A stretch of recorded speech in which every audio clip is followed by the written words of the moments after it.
हाँ, तो नमस्कार जी। आप कैसे हैं? उम्मीद करते हैं आप लोग बहुत अच्छा होंगे। और आज एक हम नई वीडियो की शुरुआत कर रहे हैं, जो आप सभी का बहुत सारे डिमांड था सर कि आप बायोलॉजी लेकर आइए, है ना? हमने कम्युनिटी पोस्ट में हमने पोल किया था कि साइंस में आप किस विषय में पढ़ना चाहते हैं। सभी ने लगभग अराउंड जो है ना 81% लोग जो है ना बायोलॉजी पर प्रिफेयर किया था कि सर जी आप बायोलॉजी पढ़ाइए, है ना? हमने बहुत दिनों से एक बार हमने शेड्यूल लगाकर भी क्लास नहीं ले पाए थे। उसके कारण था ना कि मेरे पास बताए कारण वही था कि लाइट की प्रॉब्लम बहुत ज़्यादा होती है ना। इसीलिए हमने उस दिन बायोलॉजी क्लास नहीं ले पाए थे। और बायोलॉजी क्लास कैसा लगेगा एक बार कमेंट करके जरूर बताइएगा आप लोग, ठीक है ना? कि सर जी मज़ा आ गया पढ़ने में, ठीक है ना? तो अगर अच्छा लगेगा तो भी बताइएगा, ठीक।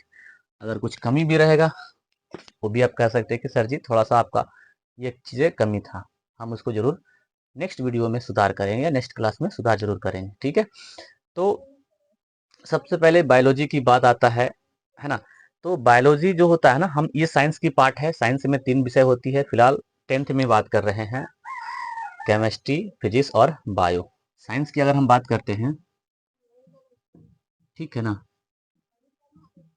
साइंस में कितने पार्ट होते हैं? 3 पार्ट होते हैं। पहला होता है, अगर फिजिक्स की बात करते हैं, केमिस्ट्री हो गया और बायो होता है, ठीक। ये 3 पार्ट होता है जो साइंस में कहते हैं। जो अभी हम लोग पढ़ने वाले हैं बायो, फिर हम केमिस्ट्री भी देखेंगे और फिजिक्स को भी देखने वाले हैं, ठीक।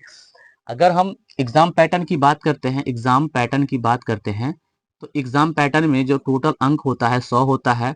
100 में से बोर्ड द्वारा बोर्ड द्वारा 80 मार्क्स का पूछा जाता है। और है ना, स्कूल द्वारा 20 मार्क्स जो होता है प्रैक्टिकल कॉपी से मिलता है जी, ठीक है ना? प्रैक्टिकल कॉपी से 20 मार्क्स मिलता है।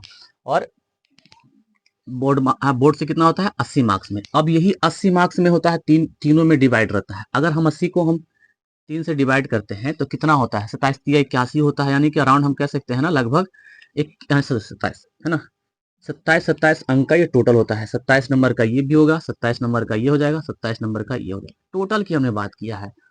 अब 80 में से भी 2 पार्ट होता है, ठीक है ना? 80 में से भी 2 पार्ट होता है। अगर हम बात करते हैं 80 में से 2 होता है, 40 सब्जेक्टिव होता है और 40 ऑब्जेक्टिव होता है, ठीक है ना? सब्जेक्टिव हो गया, ऑब्जेक्टिव होता है, ये भी होता है इसमें से भी, ठीक। लेकिन हमें अगर देखा जाए तृतीय 39, है ना? तृतीय 39 अगर हम इसको 3 से डिवाइड करते हैं तो 13 नंबर का ये सब होता है। तो 13 नंबर आप इसको प्लस कर सकते हैं पूरा, ठीक है? 13 नंबर का आप प्लस करके इसको पूरा ले सकते हैं, ठीक। लगभग अराउंड जो है ना, ये 13 यानी कि एक विषय होगा, अगर हम 13 प्लस कर देते हैं तो ये होता है 40 नंबर का, है ना? 40 नंबर का ये टोटल हो जाता है। इतना बन पाता है ये, ठीक है? समझ में आ रहा है सब्जेक्ट, ठीक। चलिए देखिए, अब ध्यान से देखिएगा। अब हमें सबसे पहले चैप्टर को देखना है, इसमें कौन कौन सा चैप्टर आता है। ये हम बात करते हैं भारतीय भवन का, ठीक है ना? भारतीय भवन की हम बात कर रहे हैं। एनसीईआरटी में एक ही में सारे मिला दिया था। भारतीय भवन में अलग अलग है। जैसे पहला आता है ना, जय प्रक्रम, है ना? जैव प्रक्रम और पोषण भी इसको कहते हैं। दूसरा क्या आता है? दूसरा आता है शोषण। तीसरा क्या आता है? क्या आता है? परिवहन, है ना? तीसरा तीसरा क्या आता है? परिवहन, परिवहन। चौथा क्या आता है? उत्सर्जन, उत्सर्जन। पांचवा पांचवा क्या आएगा इसका?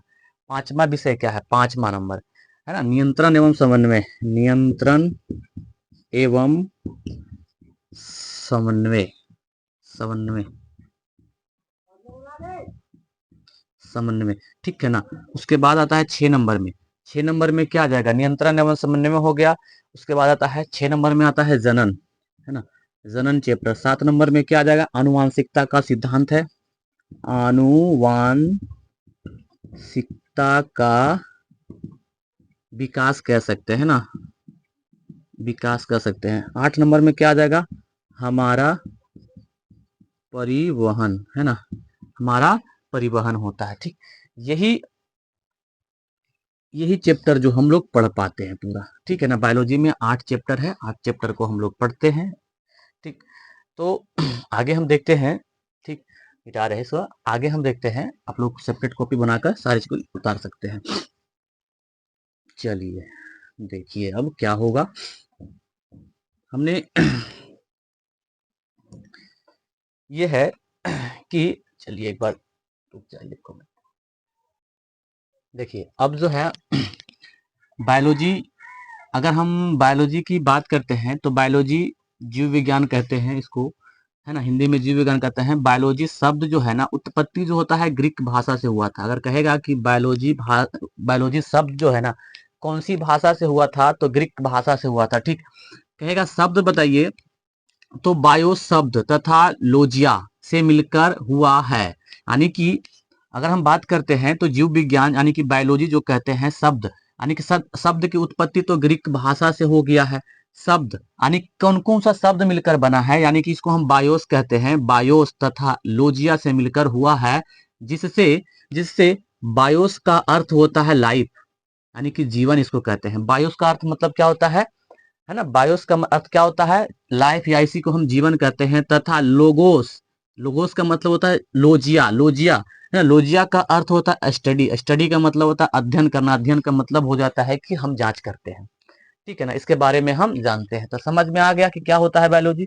अर्थात हम कह सकते हैं कि जीवों का अध्ययन, है ना, जीवों का अध्ययन जीव विज्ञान कहलाता है। सीधा सीधी बात आप कह सकते हैं, ठीक है ना।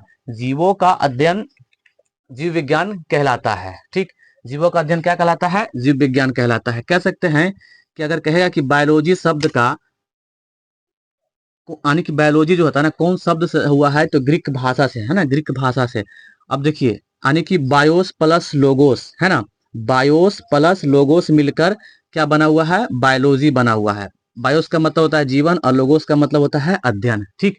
अब जो है आधुनिक आधुनिक युग में बायोलॉजी शब्द का प्रयोग लैमार्क ने 1800 में किया था। लेकिन बायोलॉजी जो था, बायोलॉजी के लैटिन भाषा के रूप में जो सर्वप्रथम प्रयोग किया था, जो 1736 में किया गया था। 1736 में कौन किया था, तो कार्ल लीनियर ने किया था। कौन किया था, कार्ल लीनियर ने किया था। इस चीज को आप याद रखिएगा। कहेगा कि सर्वप्रथम प्रयोग किसने किया था, 1736 में कार्ल लीनियर ने किया था। क्या किया था, लैटिन भाषा का प्रयोग, ठीक है ना, लैटिन भाषा का प्रयोग किया था। क्या आपको समझ में आ गया, मजा आ रहा है तो एक बार कमेंट कीजिएगा, लाइक कीजिएगा जरूर, ठीक है ना।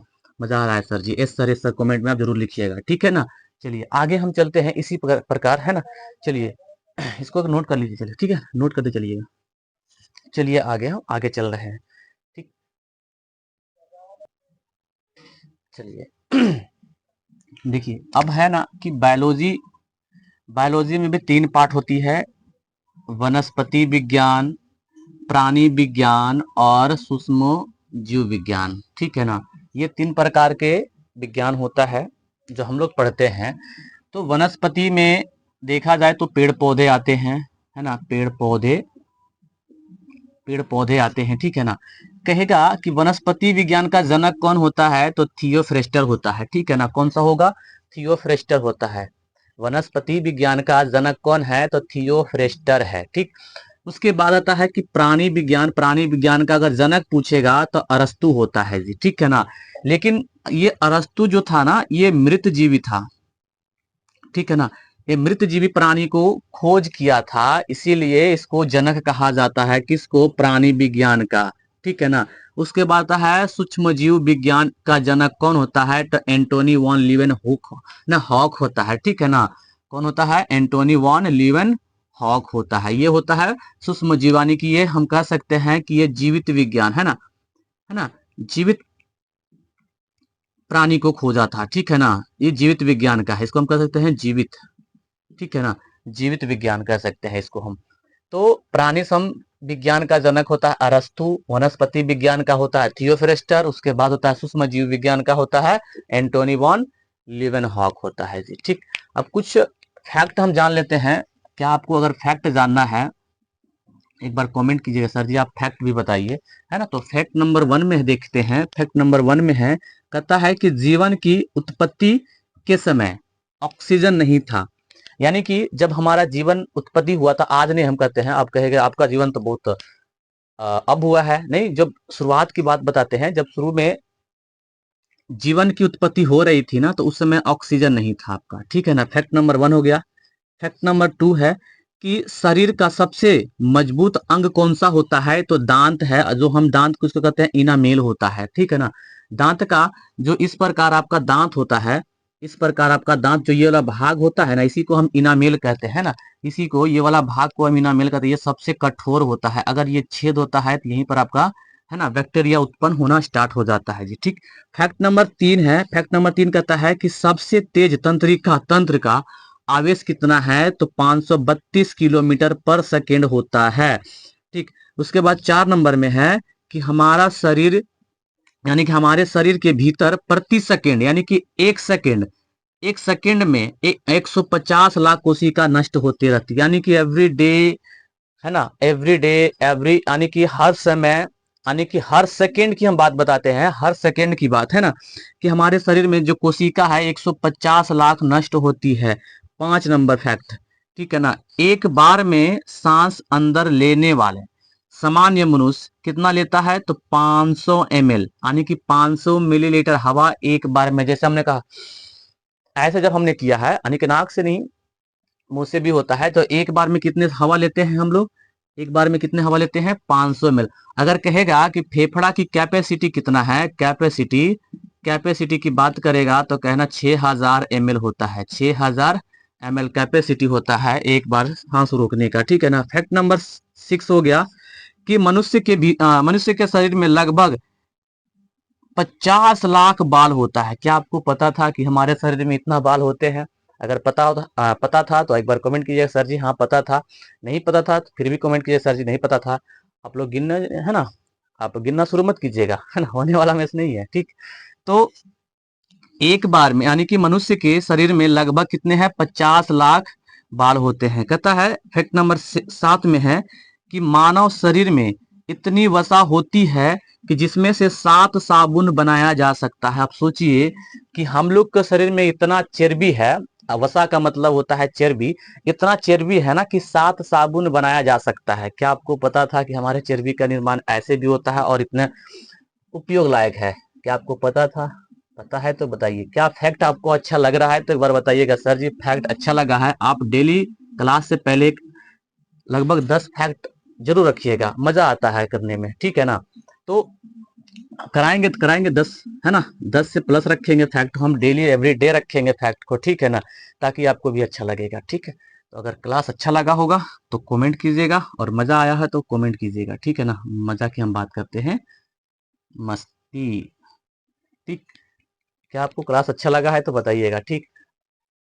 चलिए तो आज की कक्षा में इतना ही रखते हैं, बाकी मिलते हैं नेक्स्ट वीडियो में, नेक्स्ट क्लास के लिए। तो आज के लिए टाटा bye bye, take care, love you all, thank you so much.